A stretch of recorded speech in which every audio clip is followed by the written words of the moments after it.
Joven rico obliga a la conserje a comer de la basura. No sabía quién era ella en realidad. Hola, mi querido amigo. Soy Alejandro, narrador de Historias sin filtro, donde las emociones son reales y cada historia toca el alma. Antes de comenzar, te invito a darle like, comentar, compartir este video con alguien especial y suscribirte al canal para no perderte ninguna historia que podría cambiar tu forma de ver la vida. Quédate hasta el final, porque esta historia te va a sorprender. Gracias por ver este video y gracias de corazón a los miembros del canal que están apareciendo en pantalla. Su apoyo hace todo esto posible. Te deseo un hermoso día y que Dios bendiga a ti y a tu familia. Comencemos. El cubo de basura cayó con un estruendo metálico que resonó por todo el pasillo del 14º piso, y el contenido se derramó sobre el suelo de mármol pulido como una confesión vergonzosa. Cáscaras de naranja, servilletas usadas, el resto de un sándwich a medio comer, una botella de plástico aplastada. El sonido del impacto hizo que 3 empleados que pasaban por ahí detuvieran el paso, giraran la cabeza y al instante apartaran la mirada, como si mirar directamente hacia allá pudiera convertirlos en cómplices de algo que todavía no terminaban de comprender. Teresa Alvarado estaba de rodillas, recogiendo los desperdicios con sus manos enguantadas cuando escuchó los pasos. No eran los pasos apresurados de alguien que llega tarde a una reunión, ni los pasos distraídos de quien revisa el teléfono mientras camina. Eran pasos deliberados, lentos, con ese ritmo particular de quien sabe que el espacio que ocupa le pertenece. Los reconoció antes de levantar la vista. Marcos Villanueva se detuvo a escasos 2 metros de ella. Llevaba un traje azul marino de corte italiano que le costaba más de lo que Teresa pagaba en renta por su departamento, aunque ella no tenía departamento rentado, claro, ese era el detalle que Marcos ignoraba por completo. Los zapatos Oxford color cognac brillaban como si alguien los hubiera pulido esa misma mañana, lo cual era probable porque sí, alguien los había pulido esa misma mañana. El señor Gerardo, de 72 años, que trabajaba en la portería del edificio donde vivía la familia Villanueva desde hacía 20 años. ¿Qué está haciendo?, preguntó Marcos. Su voz tenía esa textura particular de quien no espera realmente una respuesta, sino confirmación de lo que ya decidió pensar. Teresa levantó la vista. Era una mujer de 73 años, aunque podía aparentar menos cuando sonreía, que era casi siempre. Tenía el cabello completamente blanco recogido bajo la redecilla de trabajo, la piel aceitunada surcada por las huellas de décadas de sol y de risa, y unos ojos color miel que en ese momento observaban a Marcos con una expresión que él interpretó como sumisión y que en realidad era algo mucho más complejo. Paciencia, medición, una especie de arqueología del carácter humano que Teresa había estado practicando durante décadas. «Recogiendo el bote que se cayó, joven», dijo ella. Su voz era tranquila, sin inflexiones de urgencia ni de miedo. Marcos frunció el ceño. Dio un paso hacia ella. «El bote no se cayó solo», dijo. «Yo lo tiré, porque estaba mal puesto. Llevo 3 días diciéndoles que el carro de limpieza no puede estar bloqueando el acceso al elevador. ¿Entiende eso? 3 días. 3. ¿Cuántos dedos son 3? Levantó 3 dedos frente al rostro de Teresa con el gesto exagerado de quien le explica algo a un niño pequeño. Teresa no parpadeó. «El carro estaba a 1,5 metros del elevador, señor», respondió. «No bloqueaba el paso. Fue el error. No el de decirlo, porque lo que dijo era verdad y Marcos lo sabía perfectamente. El error en el código implícito que Marcos Villanueva llevaba tatuado en el pecho desde los 16 años era contradecirlo. Era pronunciar la palabra no en cualquier conjugación, en cualquier contexto. Era existir en el espacio de su autoridad con algo que se pareciera a la dignidad. «¿Me está corrigiendo?», preguntó Marcos, y algo cambió en su voz. Se volvió más suave, lo cual era más peligroso. «Estoy explicando», dijo Teresa. «Ah, está explicando». Marcos inclinó la cabeza hacia un lado como si evaluara algo. Señora, ¿sabe cuánto tiempo lleva usted aquí? 4 semanas. 4 semanas. Yo llevo 4 años. 4 años construyendo esto, desarrollando este piso, haciendo crecer la división de activos institucionales de esta empresa. Y usted, con 4 semanas, me va a explicar cómo se pone un carro de limpieza. Soltó una carcajada breve, sin humor. Fascinante. Se agachó, entonces recogió del suelo el resto del sándwich, los restos de comida, y los puso de nuevo en el cubo, pero no lo dejó ahí. Lo sostuvo frente a Teresa. «Abra la boca», dijo. El pasillo quedó en silencio absoluto. 2 empleadas que venían de la sala de copiado se detuvieron en seco detrás de Marcos, sin que él las viera. Valentina Romo, de 29 años, analista de riesgos con 3 años en la empresa, sintió que algo frío le recorría la espalda. «¿Perdón?», dijo Teresa. «Que abra la boca. Usted quiere que este desperdicio esté aquí en el piso, que la gente lo vea, que huela así. Perfecto. Que lo coma entonces, si tanto le gustan los desperdicios». Teresa lo miraba. No había miedo en sus ojos. Había algo que Marcos no supo descifrar en ese momento, algo que, de haberlo sabido leer, le habría cambiado completamente el curso de los siguientes 22 días de su vida. «No voy a hacer eso», dijo Teresa, con la misma calma de quien comenta el clima. Marcos se irguió. Tomó el cubo entero y lo volcó frente a ella, sobre el suelo recién trapeado. «Entonces límpielo otra vez, todo. Y si en 10 minutos ese carro sigue en ese pasillo, le digo a Recursos Humanos que la mandan de vuelta a donde la contrataron. ¿Entendido, basura?». La última palabra la dijo en un tono casi conversacional, como si no tuviera peso. Como si no fuera la clase de palabra que se queda pegada en el aire de un pasillo por mucho tiempo después de que el que la pronunció ya se fue. Marcos Villanueva giró sobre sus talones y caminó hacia su oficina sin mirar atrás. Las 2 empleadas que habían presenciado la escena intercambiaron una mirada fugaz y apuraron el paso hacia el otro lado. Solo Valentina Romo se quedó un instante, mirando a Teresa, que empezaba a recoger otra vez los desperdicios del suelo. «Señora», dijo Valentina, en voz muy baja, «¿está bien?». Teresa levantó la vista y le sonrió. Era una sonrisa genuina, sin amargura, sin el rictus contraído que Valentina habría esperado después de lo que acababa de ocurrir. «Perfectamente, mi niña», dijo Teresa. «Ándele, no llegue tarde a su reunión». Valentina quiso decir algo más. No lo dijo. Se fue.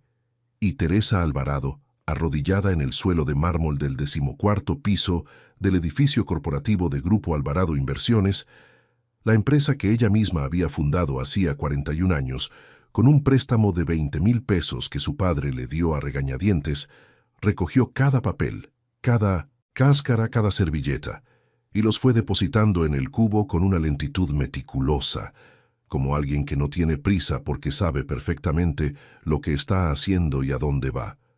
Marcos Villanueva tenía 34 años y la certeza absoluta de que el mundo había sido construido para personas como él. No era una certeza arrogante, en el sentido de que no requería defenderla ni justificarla. Era simplemente el agua en la que había nadado desde siempre, tan presente y tan natural, que ni siquiera la percibía como agua. Era el aire. Su padre, Rodrigo Villanueva Garza, era socio fundador de un despacho de consultoría financiera que llevaba 40 años operando en la Ciudad de México, con un éxito discreto pero sostenido. Su madre, Cristina de la Peña de Villanueva, pertenecía a una familia de Guadalajara con vínculos en la industria textil que se remontaban a 3 generaciones. Marcos había crecido en una casa de 6 recámaras en Las Lomas, había estudiado en el 1910 Colegio Americano, había hecho su licenciatura en Administración de Empresas en el ITAM y su maestría en Finanzas en la Universidad de Chicago, con una beca que, siendo honestos, tenía bastante que ver con quién era su padre y con qué puertas podía abrir el apellido Villanueva en ciertos círculos. Había llegado a Grupo Alvarado Inversiones hacía 4 años como subdirector de la División de Activos Institucionales, y hacía 18 meses le habían ascendido a director. El ascenso, según los registros oficiales, respondía a sus resultados. Había conseguido 3 contratos importantes con fondos de pensiones gubernamentales y había reestructurado el portafolio de la división con una rentabilidad del 16% en 2 ejercicios fiscales consecutivos. Todo eso era verdad. Lo que los registros oficiales no decían, porque los registros oficiales nunca dicen esas cosas, era que el ascenso también respondía a cierta presión ejercida por el señor Rodrigo Villanueva desde su despacho, a través de canales que no quedaban documentados en ningún acta. Marcos lo sabía, no le importaba, le parecía, de hecho, completamente natural. Así funcionaban las cosas, así habían funcionado siempre y así seguirían funcionando. Los que se quejaban de eso eran los que no tenían los contactos suficientes, los que llegaban sin red, sin historia, sin apellido. Mala suerte la de ellos. En el piso 14, Marcos era conocido por 3 cosas. Primera, sus resultados, que eran genuinamente buenos, aunque nunca tan excepcionales como él los presentaba en cada reunión de consejo. Segunda, su capacidad para conseguir clientes en ambientes sociales en los que se desenvolvía con una facilidad que los demás admiraban en privado y criticaban también en privado, porque tenía ese tipo de encanto superficial que funciona perfectamente en las cenas de trabajo y que se desintegra bajo la presión de la convivencia cotidiana. Tercera, y esto nadie lo decía en voz alta, porque decirlo en voz alta podía tener consecuencias. Su trato hacia el personal de limpieza, mantenimiento, vigilancia y servicios generales era de una crueldad consistente que algunos habían llegado a describir, en conversaciones de pasillo en voz muy baja como sistemática. No era que Marcos gritara, en general. No era de los que golpean la mesa ni de los que lanzan objetos. Su crueldad era más fría, más quirúrgica. Era la del desprecio demostrado con precisión clínica, el nunca saludar, el interrumpir sin disculparse, el señalar los errores en voz alta frente a otros, el imponer condiciones que cambiaban sin previo aviso, el usar diminutivos paternalistas o directamente apodos que nadie había solicitado. Con el personal de limpieza particularmente, tenía una especie de impaciencia visceral que sus colegas atribuían a su perfeccionismo con el ambiente de trabajo, pero que en realidad era otra cosa. Era la incomodidad que siente quien ha construido su identidad sobre la distancia entre sí mismo y ciertos trabajos, ciertas personas, ciertos estratos, cuando esa distancia se vuelve visible. El personal de limpieza era, en la geografía mental de Marcos Villanueva, el recordatorio andante de todo lo que él no era y nunca sería, y eso, para alguien como él, resultaba insoportable en una forma que no podía articular ni habría querido intentarlo. Lo de ese martes con Teresa no había sido, entonces, una anomalía. Había sido simplemente la versión más visible de algo que ocurría, en variaciones menos extremas, casi todos los días. Lo que sí fue una anomalía fue que Teresa Alvarado lo hubiera escuchado sin temblar. Felipe Barrera tenía 47 años, era abogado corporativo con 20 años de experiencia, y desde hacía 15 era el director jurídico de Grupo Alvarado Inversiones, aunque en los últimos 3 años y medio no operaba desde las oficinas centrales, sino desde un despacho discreto en 1900 Polanco que facturaba como consultoría externa. Esto último era parte de un acuerdo que muy pocas personas conocían y que no estaba registrado en ningún organigrama público de la empresa. Hola, espero que estés disfrutando del video. Soy un poco curioso y me gustaría saber desde qué ciudad estás viendo este video y qué hora es allá ahora mismo. Gracias por verlo. Y ahora seguimos con la historia. Esa tarde del martes recibió un mensaje de texto desde un número que tenía guardado simplemente como TA. El mensaje decía, día 4, módulo 3 de los esperados. Todo documentado. Continúa el protocolo. Felipe leyó el mensaje 2 veces, dejó el teléfono sobre el escritorio, se levantó, fue a la ventana y miró la calle durante un momento. Luego volvió a su silla, abrió una carpeta en su computadora que se llamaba simplemente P2024 y comenzó a escribir. Había aprendido a no reaccionar emocionalmente a estos mensajes, aunque los primeros meses le había costado trabajo. Había conocido a Teresa Alvarado hacía más de 25 años, cuando ella era ya una empresaria establecida y él era un abogado junior que llegó recomendado por un amigo de la facultad. Había crecido profesionalmente a su lado. Había visto de cerca cómo construía la empresa, cómo tomaba decisiones, cómo trataba a la gente. La admiraba, aunque hubiera dicho que la respetaba, porque para su generación y su formación, la admiración se filtraba siempre a través de ese tamiz más formal y menos vulnerable que era el respeto. Pero incluso con todo eso, con toda esa historia, los protocolos de Teresa siempre lo tomaban un poco por sorpresa. Porque Teresa Alvarado no era, en ningún sentido, convencional. Una mujer que tomara las cosas sentada. Había fundado Grupo Alvarado Inversiones en 1983, cuando tenía 32 años, y el mundo de las finanzas mexicanas era un club exclusivamente masculino que ni siquiera tenía protocolo para el caso de que alguien como ella quisiera entrar. Había entrado de todas formas, no porque no entendiera los obstáculos, sino porque los entendía perfectamente y había decidido que no le importaban lo suficiente como para detenerse. Había construido la empresa desde ese préstamo de su padre, con 7 años de trabajo absolutamente despiadado, de 18 horas diarias, de aprendizaje brutal, de tropiezos que la habían dejado sin dormir durante semanas. Había llegado a los 90 con una empresa sólida, había sobrevivido la crisis del 94 mejor que la mayoría de sus competidores gracias a una prudencia financiera que algunos llamaban timidez y que resultó ser visión. Había cruzado el 2000 con 3 divisiones operativas y presencia en 4 países. Había enterrado a su marido en el 2009, sin parar de trabajar, porque no sabía no trabajar y porque el trabajo era la forma en que ella procesaba el dolor, moviéndose, siempre moviéndose. Y entonces, hacía 5 años, había tomado una decisión que dejó perplejos a los pocos que la conocían: retirarse.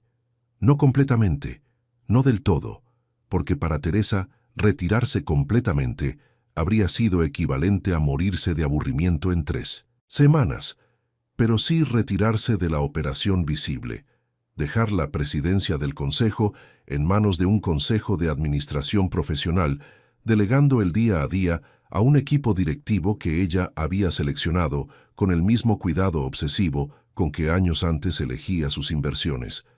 Lo que no había delegado era la vigilancia. Cada año, durante la primera semana de cada trimestre, Teresa Alvarado hacía lo que ella llamaba el recorrido. Lo había hecho por primera vez hacía 12 años, después de que uno de sus directores, un hombre al que había ascendido 2 veces y en quien confiaba, resultara ser responsable de un esquema de maltrato sistemático hacia el personal de limpieza del edificio sur que había permanecido invisible durante 3 años, porque nadie del nivel directivo lo veía, porque nadie del nivel directivo estaba ahí cuando sucedía. Ese descubrimiento la había afectado de una forma que no tenía del todo nombre. No era solo la indignación moral, aunque eso también estaba ahí, sino algo más personal, más doloroso. Era el descubrimiento de que la empresa que ella había construido podía contener, en sus intersticios, en sus pasillos fuera de las cámaras de seguridad y de los tableros de control, algo que contradecía completamente lo que ella creía que era.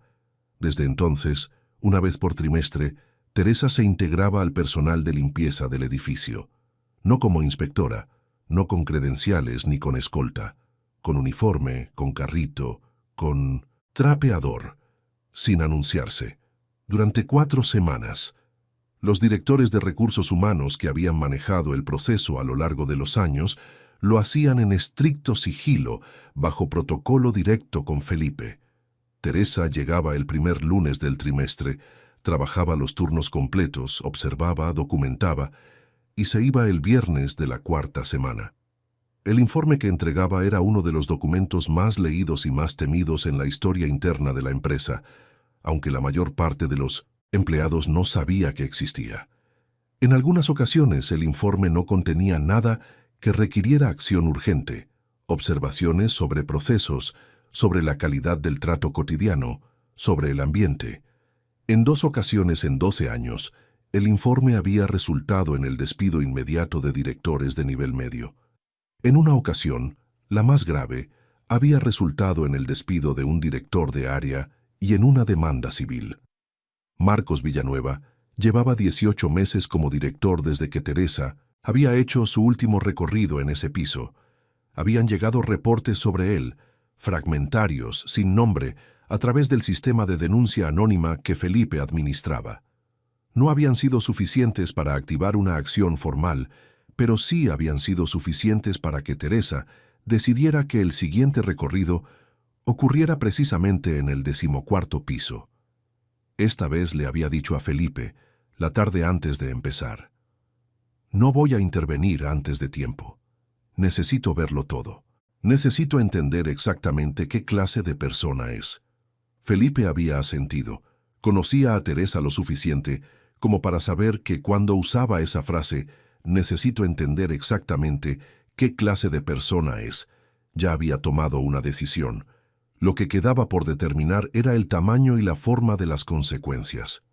El miércoles, al día siguiente del episodio del cubo de basura, Teresa llegó a las 6:15 de la mañana, como siempre.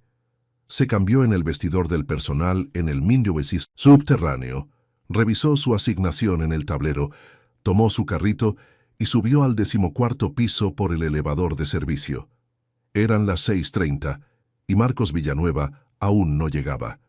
Llegaba invariablemente entre las 9 y las 9:30, con una puntualidad que era en realidad impuntualidad envuelta en el privilegio de quien no tiene que fichar entrada. Pero su secretaria sí llegaba temprano. Patricia Suárez, 42 años, 12 en la empresa, 4 trabajando directamente con Marcos, tenía la costumbre de llegar a las 7 y dejar organizado el escritorio, preparar el café y revisar la agenda antes de que llegara nadie más del equipo. Era, en el lenguaje corporativo del piso 14, alguien eficiente y discreta. En el lenguaje más preciso de lo que realmente era alguien que había aprendido a hacer invisible su propio agotamiento. Teresa la encontró en la sala de juntas pequeña, reordenando carpetas sobre la mesa. «Buenos días», dijo Teresa. Patricia levantó la vista. «Buenos días». Pausa. Luego en voz más baja, como si alguien pudiera escucharla a esa hora en ese piso vacío. «¿Está bien? Lo de ayer...» Teresa sonrió mientras comenzaba a limpiar la ventana del fondo. «Estoy bien, no se preocupe». Patricia la miró durante un momento. «Lleva 12 años en esta empresa», dijo Patricia, no como información, sino como una ofrenda de algo que no sabía muy bien cómo nombrar. 12 años, y nunca había visto algo así en este piso. «Quiero decir...» «Ya sé lo que quiere decir», dijo Teresa. «¿Va a poner una queja?»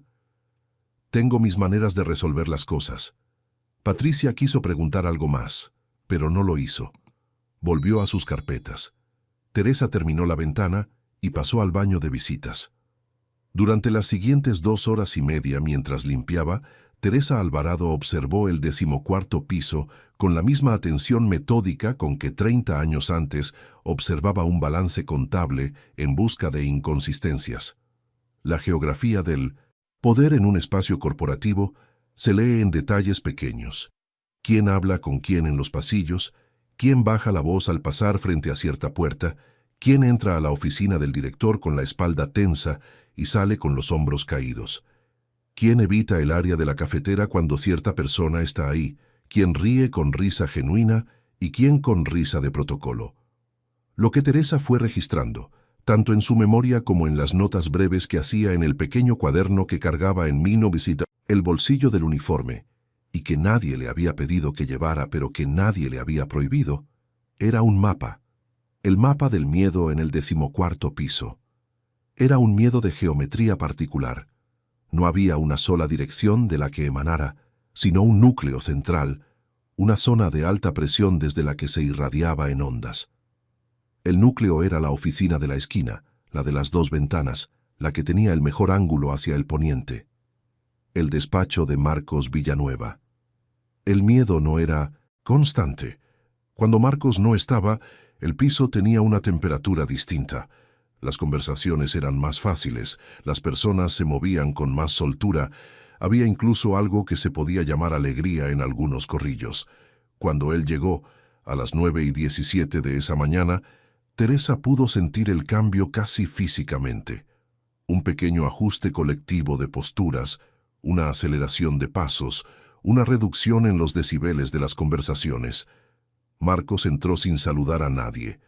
Pasó, frente a la recepción del piso, sin mirar a la chica que ahí estaba. Pasó frente a 3 de sus subalternos que le dijeron buenos días y respondió con un movimiento de cabeza apenas perceptible. Se detuvo frente a la oficina de Patricia. Tiró las llaves sobre el escritorio. Dijo algo en voz baja que Teresa no alcanzó a escuchar desde donde estaba y entró a su oficina. Patricia recogió las llaves, tomó su bloc de notas y entró detrás de él. Teresa limpió el pasillo frente a la sala de juntas grande que estaba a unos 12 metros de la oficina de Marcos y esperó. No tuvo que esperar mucho. A las 10:15, Marcos salió de su oficina y caminó hacia la sala de copiado.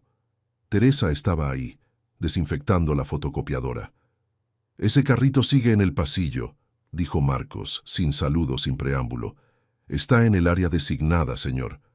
El área designada la designo yo en este piso. ¿Quedó claro?» Teresa lo miró. El área de estacionamiento de equipos de limpieza está marcada en el plano de distribución del edificio que aprobó la Dirección de Instalaciones. Marcos se quedó un momento en silencio.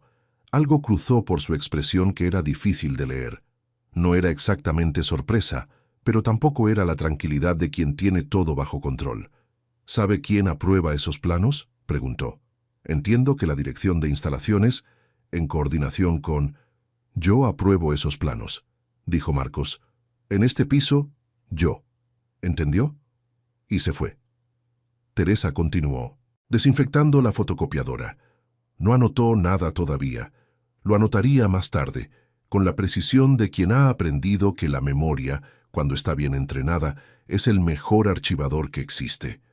Valentina Romo llevaba 3 años en el piso 14 y los 3 habían sido, en la mayor parte de los aspectos que importaban, una experiencia de crecimiento profesional genuina. Era buena en su trabajo, tenía una capacidad analítica que sus compañeros admiraban y que sus superiores, con la excepción de Marcos, habían sabido reconocer. La excepción de Marcos era significativa, no porque él tuviera influencia directa en su evaluación, sino porque habitaba el piso con una presencia tan gravitacional que era difícil que alguien en ese espacio estuviera completamente fuera de su campo. Valentina había presenciado escenas similares a la del cubo de basura. No exactamente iguales, porque esa había sido, incluso para los estándares de Marcos, particularmente extrema. Pero da variaciones sobre el mismo tema. El comentario despectivo dicho en voz suficientemente alta para que lo escucharan otros, el gesto de fastidio exagerado cuando el personal de limpieza estaba cerca, el tono de alguien que considera que ciertas personas no merecen el esfuerzo de una comunicación ordinaria. Cada vez que ocurría algo así, Valentina experimentaba una secuencia de emociones que ya conocía tan bien que podía nombrar cada una. Primero la indignación, caliente e inmediata. Luego el cálculo, frío y rápido. Luego la vergüenza de ese cálculo, que era la más molesta de todas porque era difícil de justificar y sin embargo era la que siempre ganaba. El cálculo decía, no es tu piso, no es tu batalla, meterte puede costarte algo que no puedes recuperar, y mientras tanto, tienes 34 años y una hipoteca, y una madre que depende de parte de lo que ganas. La vergüenza decía, eso es exactamente lo que diría alguien cobarde. El cálculo respondía, implacable. Ser cobarde y estar equivocado son cosas distintas. Lo que había cambiado desde el episodio del martes era que Valentina no podía quitarse de la cabeza la imagen de Teresa Alvarado arrodillada en el piso recogiendo los desperdicios. No era la imagen en sí, sino algo en el rostro de Teresa que no había sido capaz de identificar del todo. esa ausencia de humillación que debería haber estado ahí y no estaba, esa calma, ese algo en los ojos. El jueves por la mañana, Valentina se encontró en la cocina pequeña del piso con Teresa, que estaba limpiando el interior del microondas. «¿Cómo se llama?», preguntó Valentina, porque de repente se dio cuenta de que no lo sabía. «Teresa». Valentina extendió la mano. Teresa se quitó el guante y la estrechó. «Ya sé», dijo Teresa, «la vi el primer día».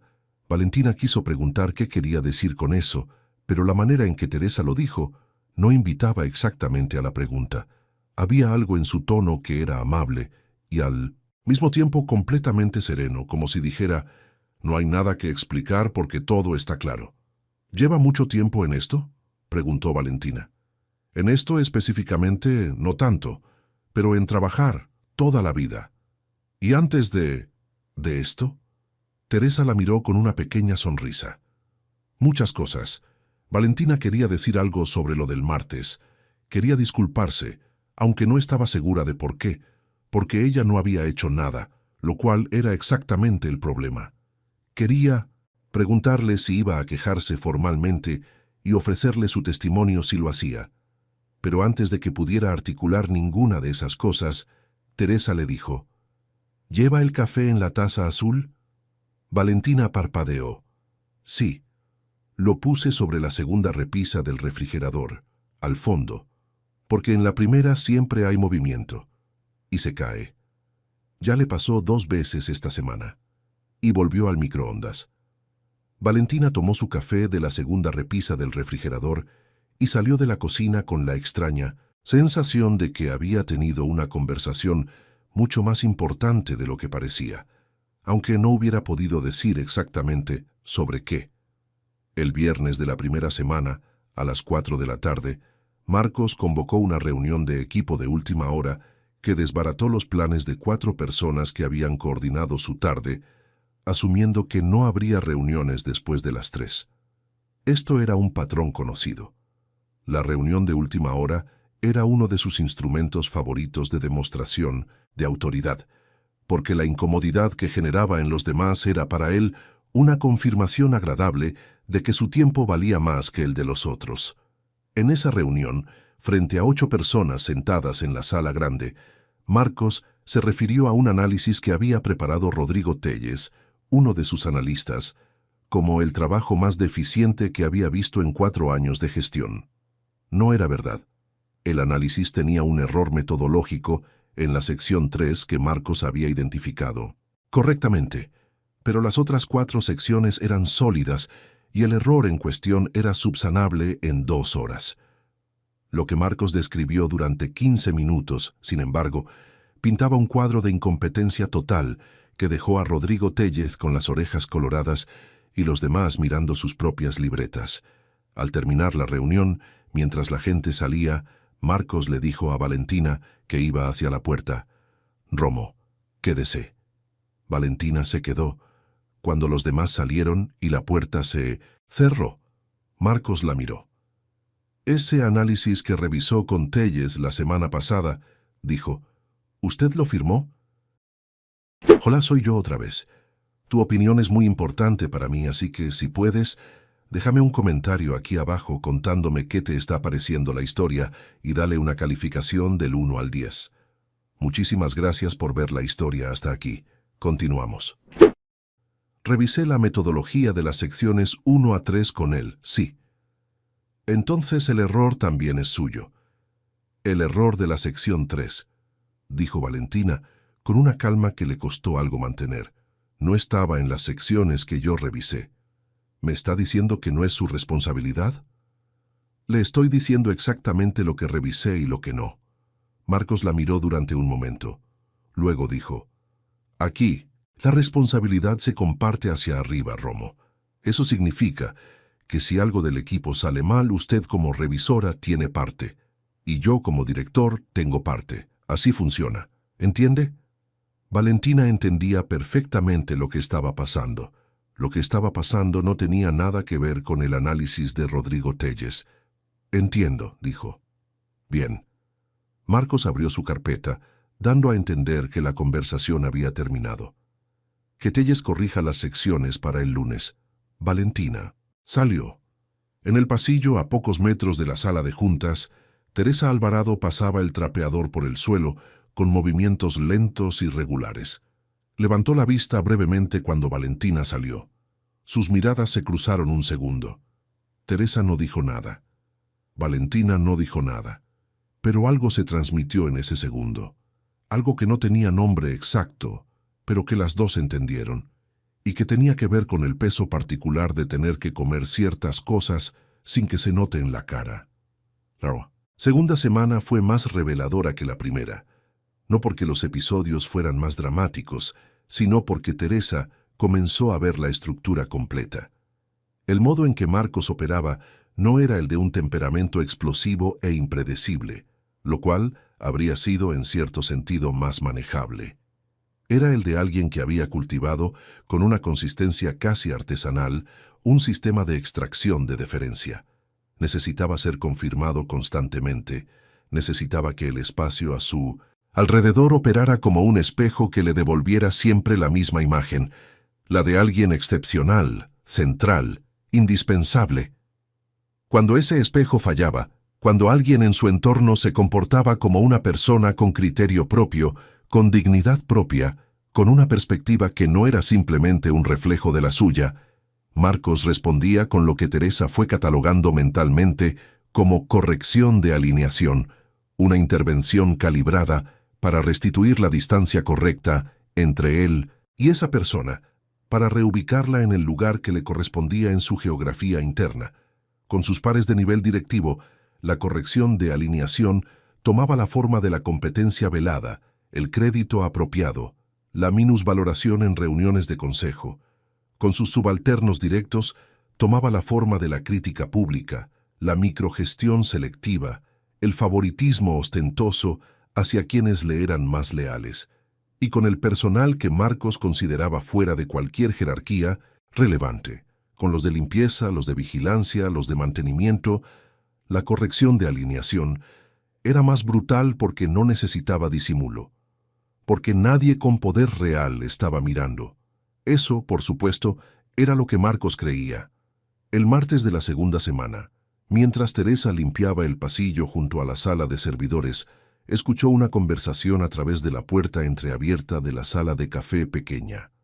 Marcos estaba ahí con Rodrigo Telles y con otro analista, Ernesto, revisando unos números. La conversación empezó siendo de trabajo. Hablaban de un cliente, de una proyección, de márgenes. Luego Rodrigo hizo un comentario sobre el cliente que Marcos no recibió bien, no porque el comentario fuera incorrecto, sino porque había sido dicho con demasiada seguridad para el gusto de Marcos. «Telles», dijo Marcos, «¿desde cuándo es usted el que decide cómo se lee un balance?» «No estoy decidiendo, Corrija sus secciones del viernes primero. Luego, hablamos de cómo se lee un balance». Silencio. «Entendido», dijo Rodrigo. «Bien».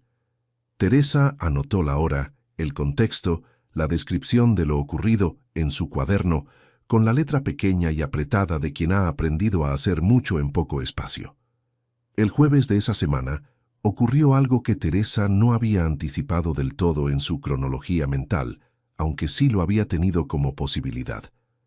Marcos la encontró sola en la sala de servidores, donde ella revisaba los filtros de los equipos de climatización como parte de la rutina semanal.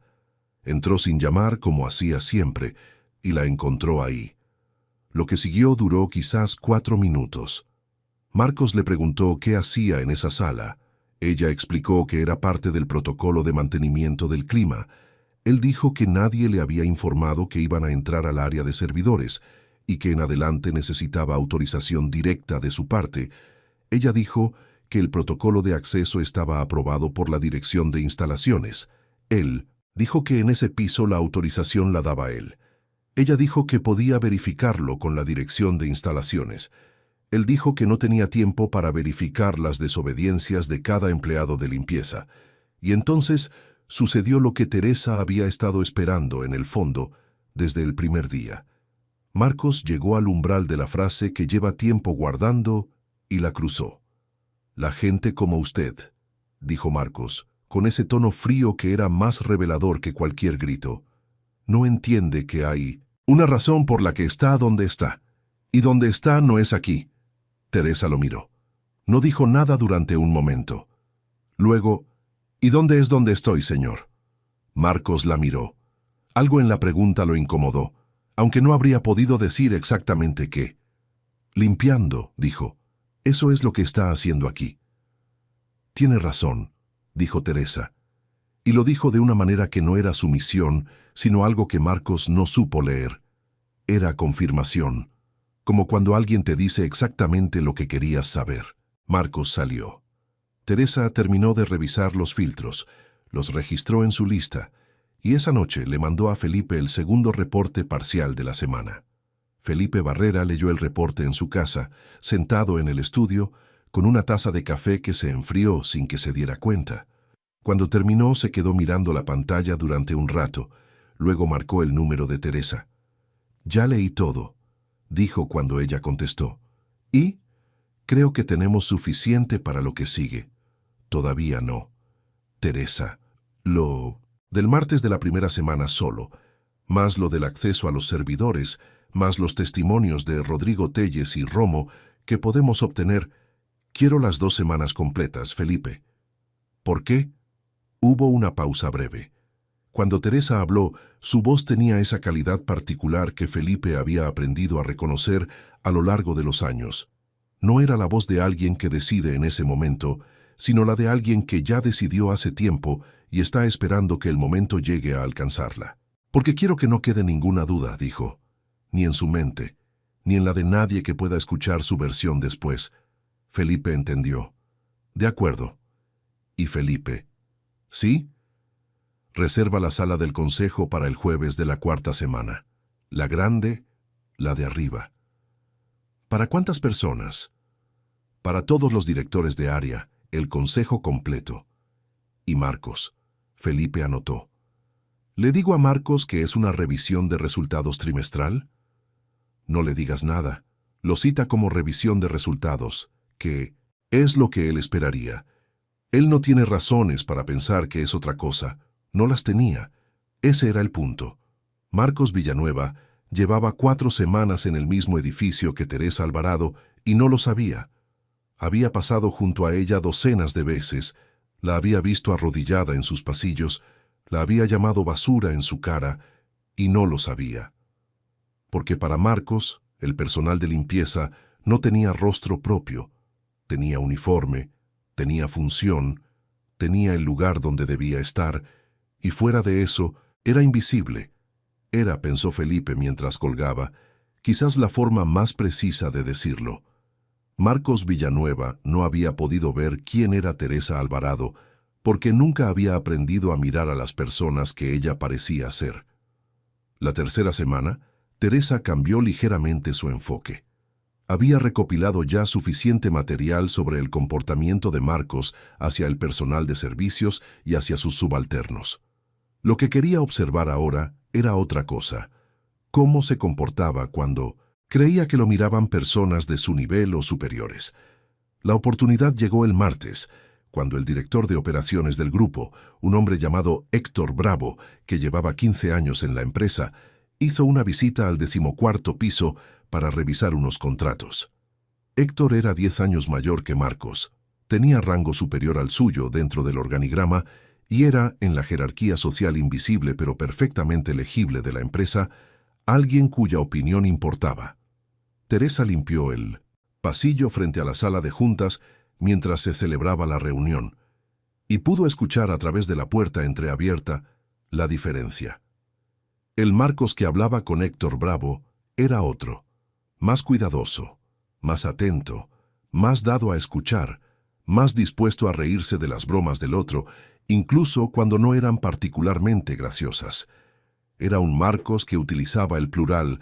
Nuestro equipo hizo... Los chicos aquí han trabajado muy bien. Era un Marcos que distribuía créditos con generosidad calculada, que hacía preguntas que comunicaban interés aunque fueran retóricas, que construía con cada palabra la imagen de un líder colaborativo y empático. Era comprendió Teresa, el Marcos que Rodrigo Villanueva había presentado al consejo cuando empujó el ascenso de su hijo 18 meses atrás. Era el Marcos que aparecía en las evaluaciones formales de desempeño. Era el Marcos que existía en los registros. El otro Marcos, el del cubo de basura y las frases sobre la gente como usted, ese Marcos solo existía en los espacios fuera de los registros, en los pasillos sin cámaras, en las salas de copiado a las 7 de la mañana, en los intercambios con personas que, según su cálculo, no tenían ni el poder ni la credibilidad para ser testigos que importaran. Teresa anotó sus observaciones sobre la reunión con Héctor Bravo con la misma meticulosidad con que había anotado todo lo demás, pero esta parte del informe era la que más le importaba. No porque los hechos del cubo de basura no fueran suficientes para lo que venía. Lo eran, sino porque quería que el retrato fuera completo. Quería que cuando lo leyeran, cuando lo vieran, entendieran no solo lo que había hecho, sino por qué lo había podido hacer durante tanto tiempo. Quería que la ceguera institucional quedara documentada también. El miércoles de esa semana, Patricia Suárez la encontró en la cocina grande y le dijo, en voz baja, con la discreción de quien ha vivido mucho tiempo en el borde del miedo: mañana hay una revisión de presupuesto y él va a llegar de mal humor.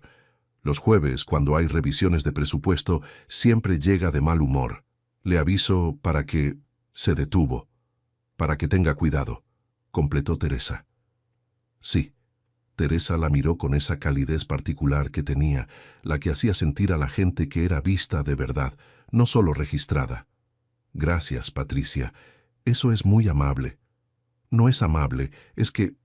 Patricia buscó las palabras. Usted no se merece lo que le hizo la semana pasada. Nadie se merece eso. Tiene razón, nadie se lo merece.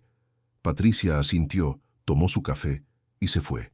Teresa se quedó un momento mirando la puerta por donde había salido, pensando en Patricia Suárez, en los 12 años que llevaba en esa empresa, en los 4 que llevaba trabajando para Marcos, en lo que eso le había costado y en lo que le había permitido mantener, y en que el informe que estaba construyendo tenía que incluir también eso. Las personas que habían sobrevivido en esa atmósfera sin convertirse en cómplices, que habían mantenido algo esencial intacto a pesar de todo, y a quienes el sistema hasta ese momento había olvidado proteger. El jueves de la tercera semana, Marcos convocó a 2 de sus analistas, Rodrigo Telles y una chica nueva que se llamaba Brenda, para una revisión de un portafolio que debía presentarse a un cliente la semana siguiente. La revisión se extendió 3 horas, durante las cuales Marcos rechazó 4 versiones sucesivas de una gráfica que Brenda había preparado. No era que las gráficas estuvieran mal. La primera versión tenía un problema de escala que justificaba la corrección. Las siguientes 3 versiones eran técnicamente correctas y visualmente claras, pero Marcos las rechazaba por razones que cambiaban cada vez. Primero el color, luego el tamaño de la fuente, luego la orientación de los ejes, luego volvía al color. Rodrigo Telles, que miraba desde su computadora, podía ver en -700 el perfil de Brenda, la tensión acumulada de alguien que entiende que no hay una respuesta correcta posible, que el ejercicio no es sobre la gráfica, sino sobre otra cosa. Al final de la reunión, cuando Marcos dijo que la 5ª versión serviría, aunque no era lo que esperaba, Brenda asintió y recogió sus cosas sin decir una sola palabra extra.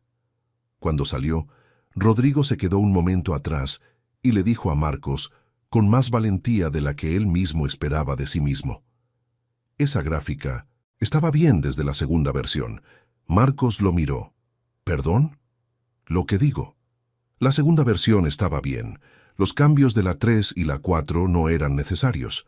Hubo un silencio que duró exactamente lo que tarda en decidirse si algo va a romperse o no.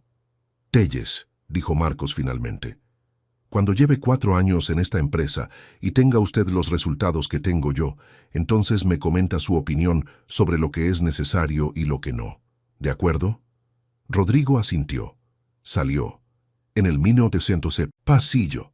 Brenda estaba esperándolo. Tenía los ojos brillantes con esa brillantez particular, que es la antesala de las lágrimas que uno ha decidido no derramar hasta llegar a un lugar privado. «Está bien», le dijo Rodrigo. «La quinta quedó bien, que se jodan sus opiniones sobre el color». Brenda soltó un sonido que era a medias risa y a medias algo más difícil. «Gracias», dijo. Ninguno de los dos notó que Teresa Alvarado, que estaba a unos metros de distancia limpiando el pasillo, había registrado toda la escena con la atención de quien sabe que lo que está mirando no es incidental, sino esencial. No es el episodio, sino el patrón. La cuarta semana llegó con una calma que Teresa reconoció, con la familiaridad de alguien que la ha sentido antes, como la calma que precede no al descanso, sino al momento en que las cosas cambian de forma definitiva. El lunes y el martes pasaron sin incidentes mayores. Teresa completó sus rutas habituales, observó, documentó, habló poco. El miércoles le mandó a Felipe el informe final, que tenía 43 páginas, incluyendo la descripción detallada de cada incidente, las fechas, las horas, los testimonios directos que había podido recoger, las notas sobre la dinámica del equipo y una sección final que ella llamó simplemente «Contexto sistémico», en la que describía los mecanismos por los que el comportamiento de Marcos había podido sostenerse sin intervención durante 18 meses. Felipe la llamó esa noche. «Es el informe más completo que has entregado en 12 años. Era el caso que lo requería. ¿Estás lista para mañana?» «Llevo 41 años lista para mañana, Felipe». Una pausa breve. «¿Quieres que esté yo en la sala?» «Sí. Pero no entres hasta que yo lo diga». «Entendido. Y trae las carpetas, las individuales y la consolidada. Ya están impresas». «Bien». Otra pausa. «Felipe». «Sí, gracias. Por todo esto, por los años». Felipe no respondió de inmediato.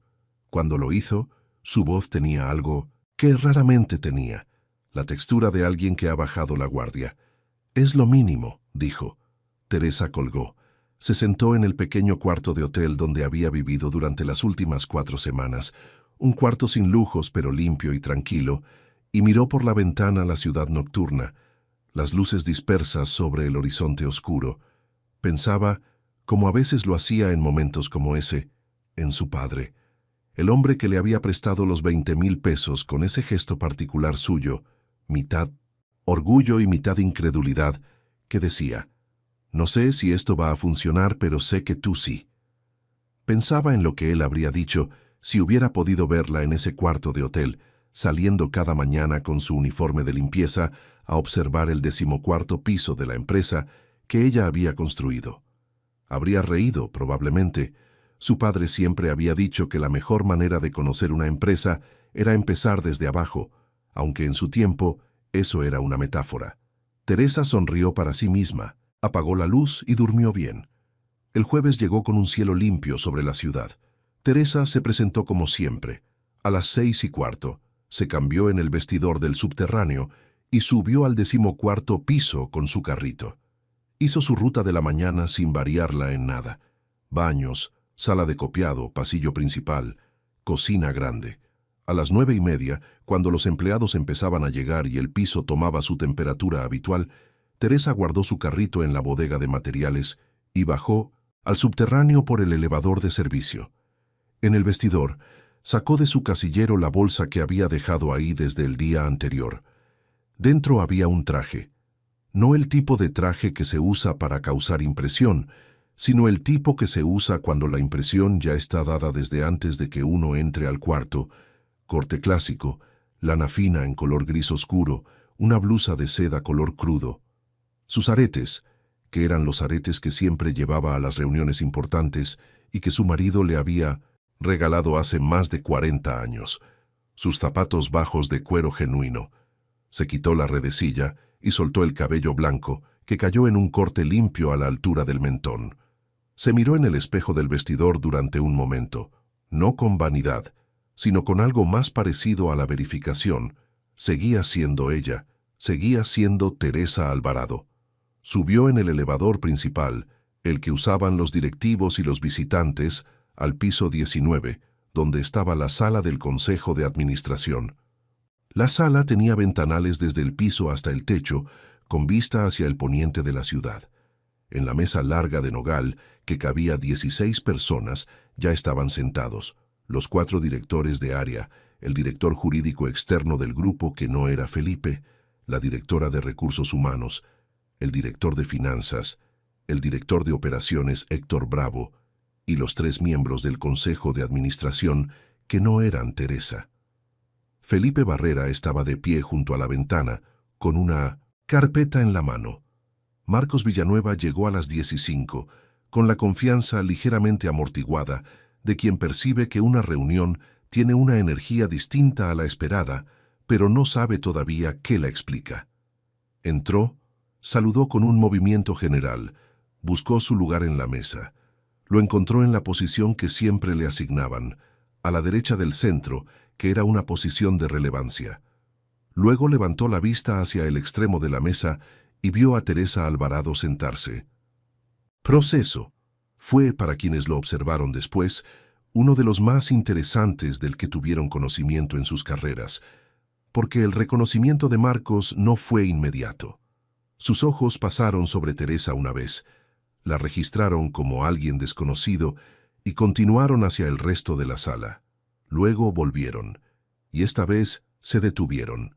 El proceso de reconocimiento duró quizás 4 segundos, 4 segundos en los que el color de la cara de Marcos Villanueva realizó un viaje que empezó en su tono habitual. Pasó por algo que se parecía al desconcierto y llegó a algo que se parecía mucho al principio del miedo.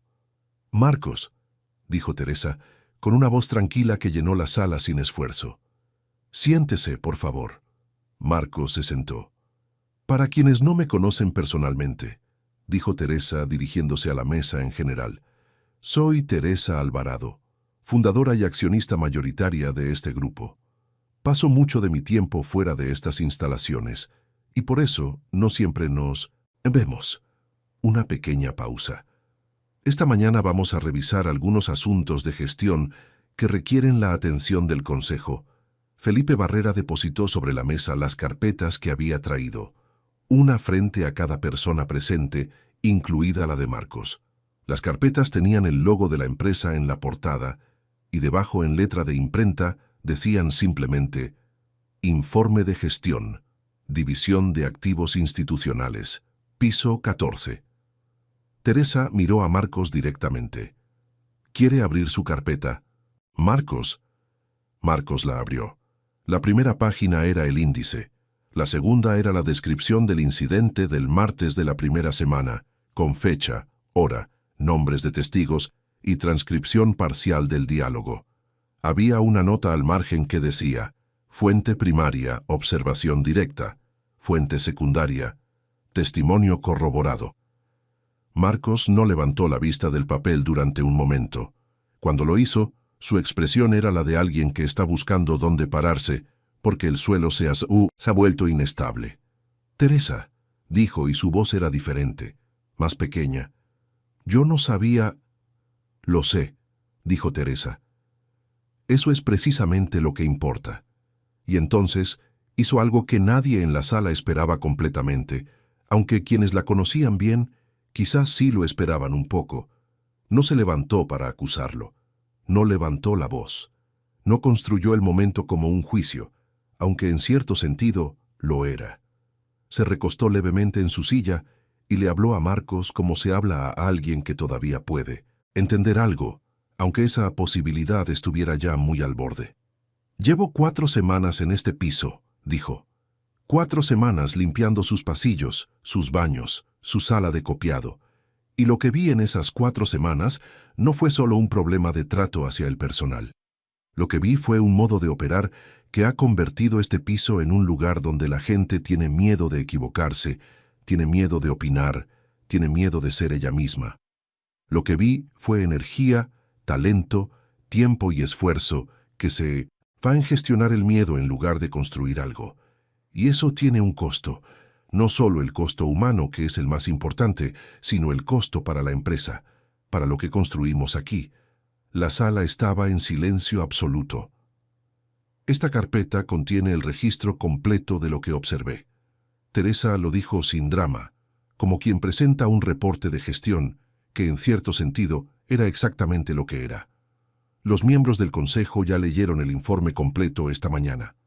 La directora de Recursos Humanos tiene en su poder las carpetas individuales que explican los pasos que seguirán a partir de hoy.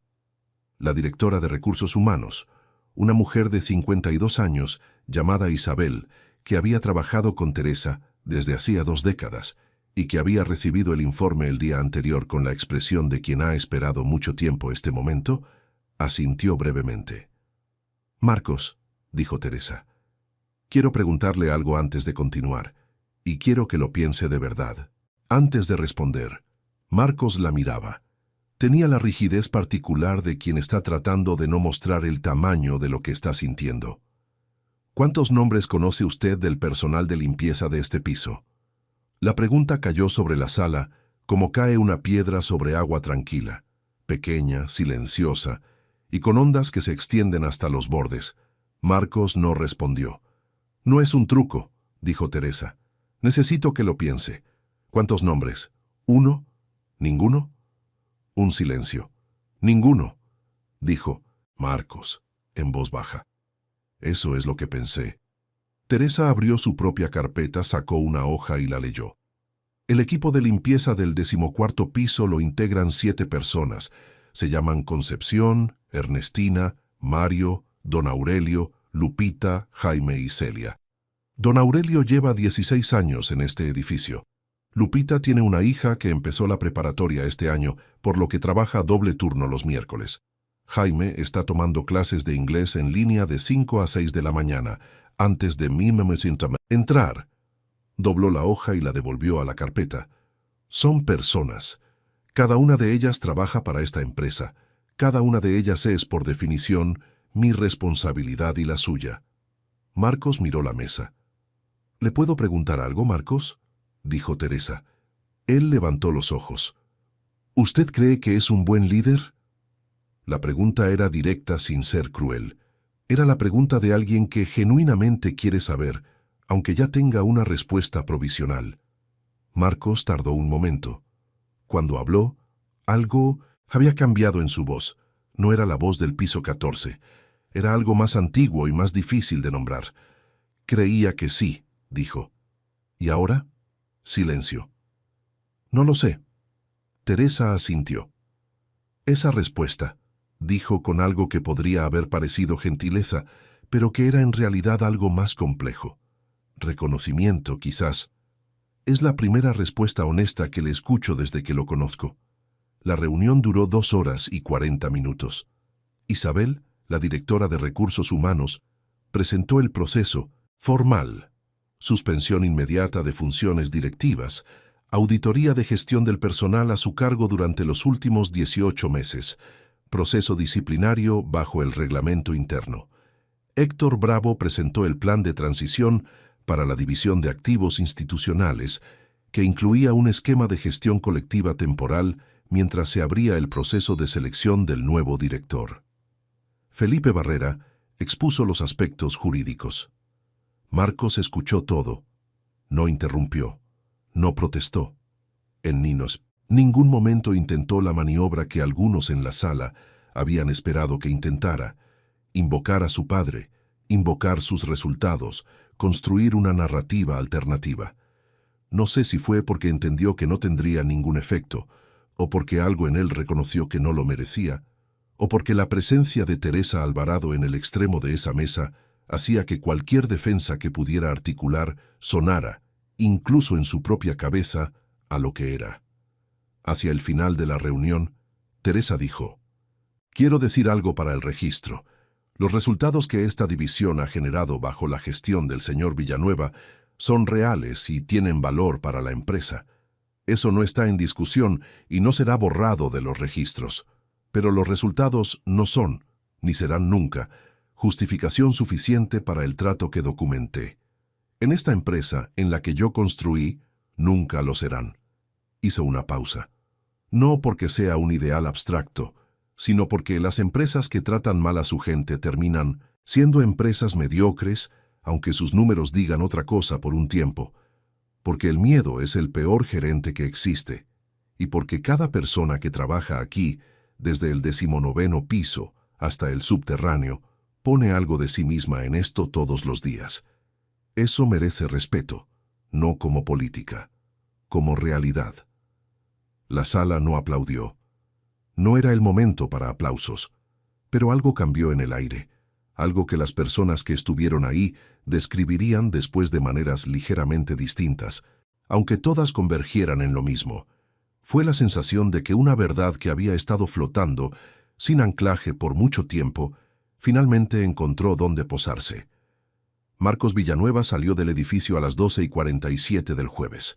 Entregó su credencial en el mostrador de seguridad de la planta baja, como lo establecía el protocolo, y salió a la calle con el portafolio en la mano y sin chofer, porque el chofer era parte de los beneficios del cargo y el cargo había sido suspendido. No llamó a su padre de inmediato, aunque eso fue lo primero que pensó. No llamó porque no supo, parado en la banqueta con el sol de mediodía en la cara, cómo explicar lo que acababa de ocurrir de una manera que no lo convirtiera en el relato de su propio padre, en algo que había que resolver externamente, con una llamada, con un contacto, con ese mecanismo que había funcionado siempre y que esta vez lo supo en algún lugar que no era el razonamiento, sino algo más profundo. No iba a funcionar. Caminó. No tenía un destino particular. Caminó simplemente por las calles del centro financiero, entre los edificios y la gente, y el ruido habitual de una ciudad que no sabe ni le importa que algo acaba de cambiar para alguien. Caminó durante 1 hora, quizás más, y en ese tiempo hizo algo que no recordaba haber hecho en mucho tiempo. Pensó sin agenda. Pensó sin el propósito de llegar a una conclusión útil o de identificar una solución. Simplemente dejó que los hechos del día, y de las semanas anteriores, y de los 4 años anteriores, existieran frente a él sin intentar reorganizarlos. Lo que emergió de ese ejercicio fue incómodo y no tuvo el nombre de una revelación, sino el nombre de un malestar. La sospecha de que había construido algo que no era lo que él creía que era, que había confundido, durante mucho tiempo, el miedo de los demás con su propia capacidad, la deferencia impuesta con el respeto ganado, la distancia con la autoridad. Que había estado en ese piso, tan seguro del suelo bajo sus pies que no había necesitado mirarlo, y que el suelo era otra persona. No era una reflexión redentora, al menos no todavía. Era demasiado pronto, y él era demasiado honesto consigo mismo, en ese momento particular, para pretender que 4 horas eran suficientes para deshacer 4 décadas. Pero era una grieta, y las grietas, cuando son genuinas, cuando no se rellenan de inmediato con el mortero de la justificación, tienen la costumbre de crecer. En el 14º piso, mientras Marcos caminaba, ocurrían cosas pequeñas y significativas. Rodrigo Telles salió de su cubículo a buscar café y se encontró con Brenda en la cocina, y los dos se miraron con la expresión de quienes acaban de recibir una noticia que todavía están procesando, y Rodrigo dijo, «Ya sé», sin que Brenda dijera nada, y los dos se rieron de esa manera particular en que la gente ríe cuando el alivio y la incredulidad se mezclan en proporciones iguales. Patricia Suárez, que había sido informada por Isabel de los detalles del proceso disciplinario en una reunión privada de 20 minutos esa misma tarde, se sentó en su escritorio después de que los demás se fueron y estuvo un rato quieta, mirando la pared. No fue exactamente alegría lo que sintió, aunque había algo de eso. Fue más parecido a lo que siente el músculo que llevaba tiempo en tensión cuando finalmente se le permite soltar. No una sensación agradable, sino el dolor específico del alivio. Valentina Romo no supo los detalles de la reunión, sino hasta el viernes por la mañana, cuando Isabel convocó al equipo del piso a una junta informativa. Pero el jueves por la tarde, cuando el piso ya susurraba con la noticia de la suspensión de Marcos, bajó al subterráneo con la excusa de buscar materiales en el almacén y encontró el vestidor del personal de limpieza.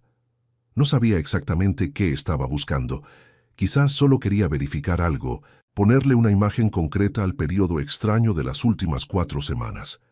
Quizás quería entender cómo se veía ese espacio, el subterráneo, el vestidor, el camino que Teresa había recorrido cada mañana durante un mes. No encontró a Teresa, que ya se había marchado, pero encontró sobre el banco de madera del vestidor, doblado con cuidado, el uniforme de limpieza.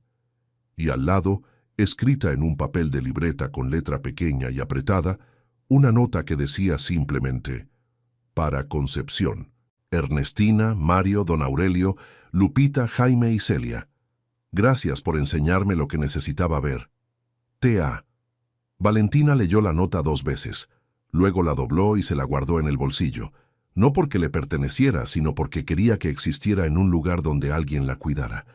Las consecuencias formales del proceso se desarrollaron durante las semanas siguientes con la eficiencia burocrática de las instituciones que saben lo que están haciendo.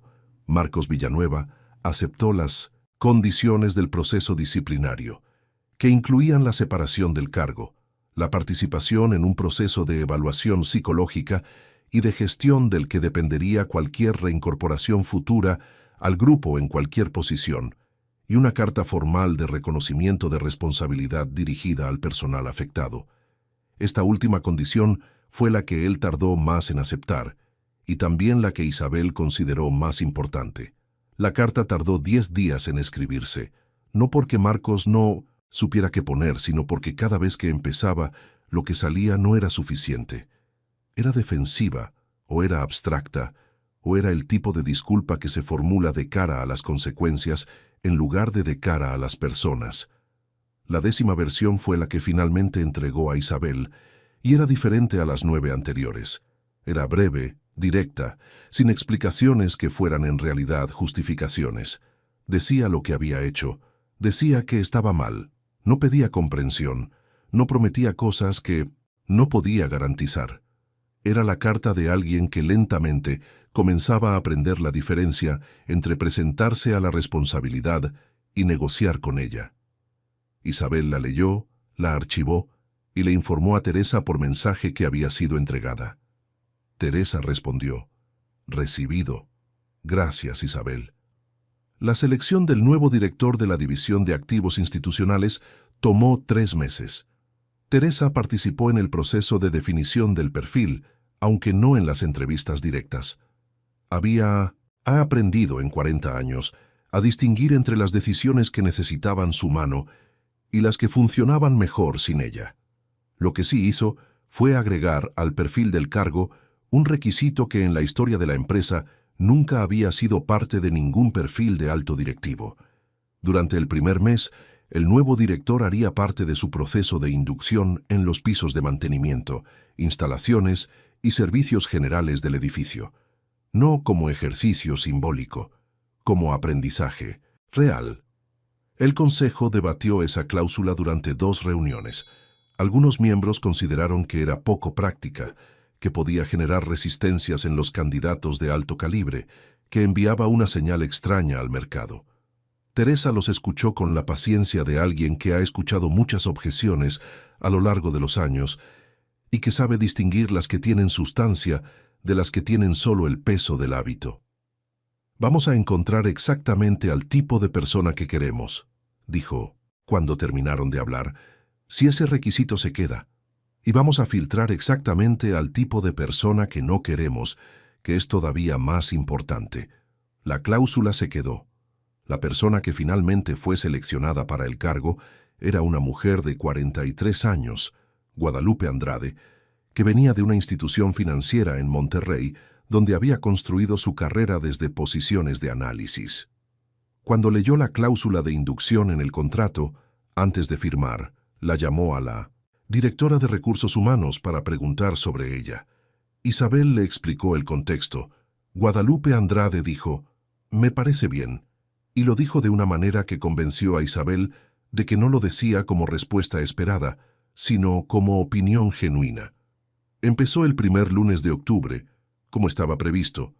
Teresa Alvarado volvió a su vida habitual, que no era exactamente la vida de una empresaria retirada, ni exactamente la de una empresaria activa, sino la de alguien que ha encontrado la forma de seguir siendo útil sin necesitar ser indispensable, que es al final una de las formas más difíciles de sabiduría. Tenía su despacho en Polanco, pequeño y lleno de libros.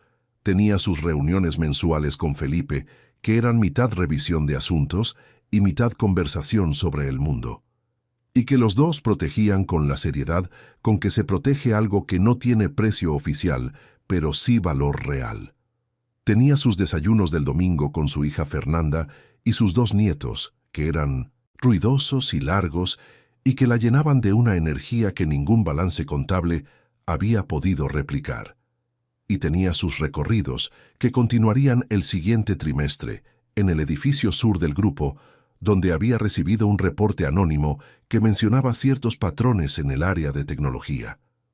Porque las empresas son sistemas vivos, y los sistemas vivos tienen la costumbre de reproducir sus propias patologías si nadie las interrumpe, y Teresa Alvarado había entendido hace mucho tiempo que la interrupción no era una responsabilidad que uno pudiera delegar del todo.